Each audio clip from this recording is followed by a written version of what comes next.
నేను ఒక చిన్న రైతును. ఈరోజు పొలం నాటు ఉంది, ఆల్రెడీ కూలీలు పోయిర్రు, నేను కూడా పోవాలి, వ్యవసాయం చేసుకుంటా.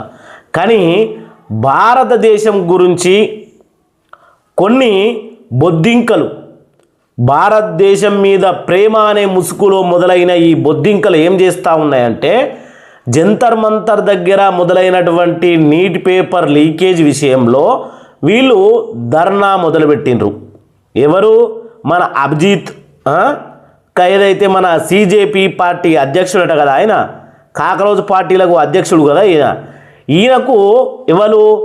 ఆంకు చుంకో బొంకు చుంకో అతను నిరాహార దీక్ష పట్టిండు, మహానుభావుడు. కానీ భారతదేశకు చైనాకు యుద్ధం జరిగేటప్పుడు ఈ ఆంకు చుక్కు ఏమన్నాడు? ఇగో వీడియోలో పెడుతున్నా చూడుండ్రి. भारत सरकार हमारे लिए कुछ नहीं कर रहा है, तो अगली बार वो आए तो हम उनको रास्ता दिखाएंगे, हम रोकेंगे. అటువంటి స్థానం కల్పించే మన హిందూ దేవాలయాలంటే హిందువులు పూజించే శ్రీరాముని ఏమన్నాడు? శ్రీరాముడు భార్యను రోడ్డు మీద అమ్మకానికి పెట్టిండు అని మాట్లాడిండు. అది కూడా వినండి.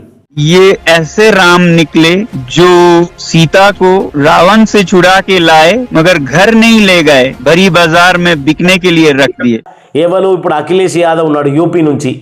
అఖిలేష్ యాదవ్ కూటమి ప్రభుత్వం ఉన్నప్పుడు 40 సార్లు పేపర్ లీకేజ్ జరిగింది యూపీలో.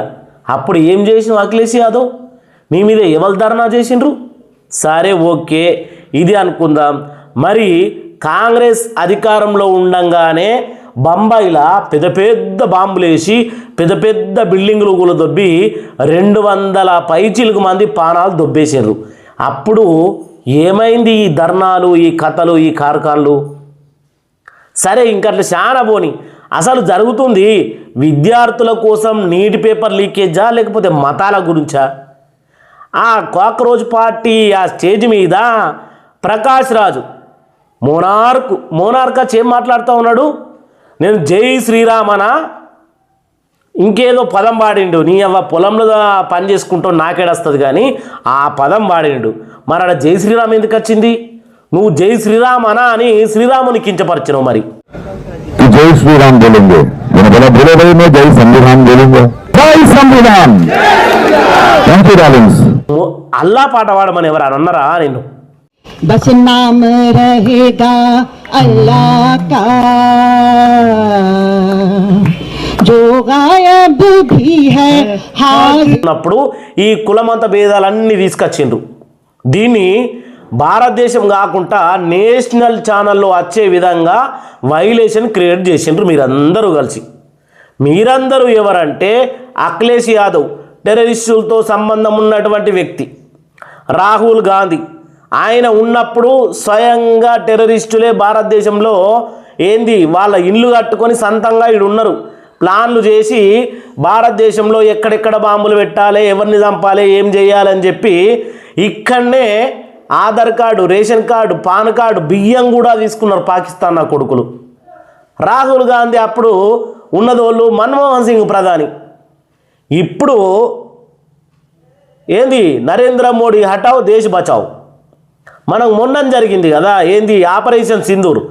పహల్గామ్ దాడిలో కొంతమందిని చంపితేనే ఆపరేషన్ సింధూర్ అని పాకిస్తాన్లో 100 కిలోమీటర్ల లోపలికి చొచ్చుకుపోయి పాకిస్తాన్ వాళ్ళు ఉచ్చ పోసుకున్నారు. నిద్ర కూడా పోలే ఆ రాత్రులు.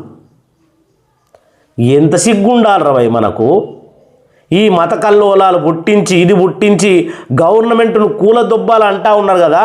నేను ఒక్కటే అడుగుతా ఉన్నా మీ అందరినీ, ఒకవేళ నరేంద్ర మోడీ రిజైన్ చేసి పక్కకు జరిగినాక ఎవరైతే ఈ నీటి పేపర్ లీకేజ్ అనే ఇష్యూ తోటి ఈ భారతదేశాన్ని ముక్కలుగా చేద్దామనుకుంటున్నటువంటి ప్రతి ఒక్కడు గుర్తుపెట్టుకోండి, కల్లోలం అయిపోతుంది. పాకిస్తాన్ వాళ్ళు వచ్చి అడ్డాలు వేసుకొని మరి ఏ సిటీ డెవలప్ అవుతుంది, హైదరాబాద్, చెన్నై, ముంబై, ఢిల్లీ, కోల్కతా, ఇలా లెక్కలు పెట్టుకుంటూ 11 నాకు ఎక్కువ చదువు రాదు, నేను చెప్తా ఉన్నా కదా, చదువు రాని విధవ నేను. ఏదైతే 26/11 ముంబై 2008లో జరిగినటువంటి దాడి ఉందో అంతకు మించిన దాడులు మన భారతదేశంలో జరుగుతాయి.